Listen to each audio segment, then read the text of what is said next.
I'm teacher AJ. Welcome back to our YouTube channel. Today, I'm going to talk about a question from SCMO 2026, which is about the coloring problem. Now, let's have a look.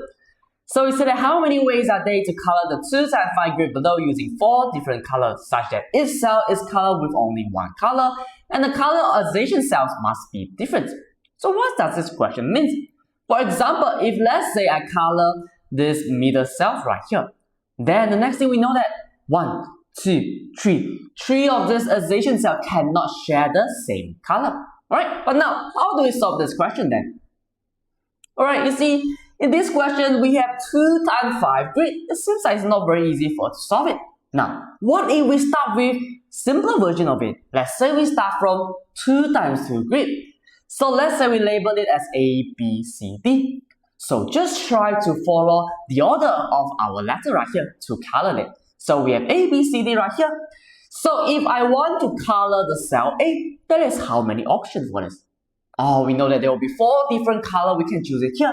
Next thing, when we color cell B, how many options? Oh, we'll have 3 options, right? How about C? Oh, C is just beside B, right? So B use 1 color, C will have 3 colors. But F1, is this true? Now in this case, what if C is sharing the same color with A? What if C is not sharing the same color with A? So in this case, we have to consider about 2 different situations right here, whereby A and C not sharing the same color, and also A and C sharing the same color. Now in this case, if A and C not sharing the same color, C will have how many options? C will have only 2 options. And for D, also 2 options. And we just have to multiply them together. Now the next thing, when A and C is the same color, A, B will just be the same, 4 and 3. Now how about C? C will only have 1 option, which is just to follow A, right? 1 color. Then for D, there will be a total of 3 options. Because you can see that D is just surrounded by A and C, which is the same color, right?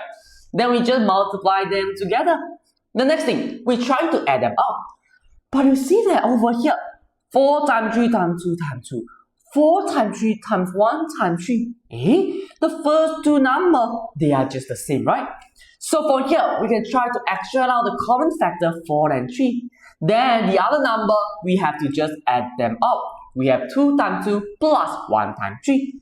And you will just have 12 times 7. Alright, now everyone, what if we have added 1 more column right here?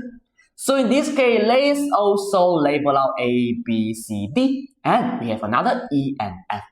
So we also try to follow the order of our letter here to color ourselves.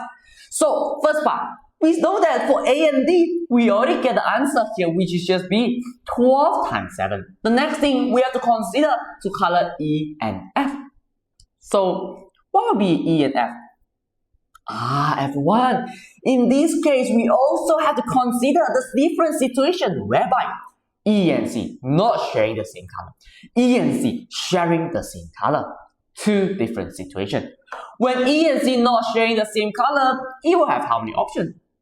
Again, 2 options, and F also 2 options. We just have to multiply them together. The next part, we know that A until D, same thing, 12 times 7. Now, E have how many options? E have to follow C, only 1 option. F will have 3 options. Then we just have to multiply them together. Now you can see that if I try to sum them, again, 12 times 7. 12 times 7, they share the same number here, right? We try to extract it out. 12 times 7. And the other part here, we just have to add them up. We have 12 times 7 times 7. Do you realize some pattern here? So for every column added, we just have to multiply by another 7. So now everyone, let's go back to our question. So in this case, we have 2 times 5 grid. So we know that for the first 2 times 2 grid, it will just be 12 times 7. And you just have to observe how many extra columns. 1, 2, 3. 3 extra columns. You just have to multiply 7 by 3 times. You will get the answer 2AA12. And this will be our final answer. Alright, so let's try to summarize what we learned from this kind of question. So we call this the coloring problem. So for current problem, we say that we will need to separate into two different cases whether the adjacent regions sharing the same color or not. Alright, so this is very, very important for the current problem. Now, you may try to do this practice question and you can leave your answer at the comment section below.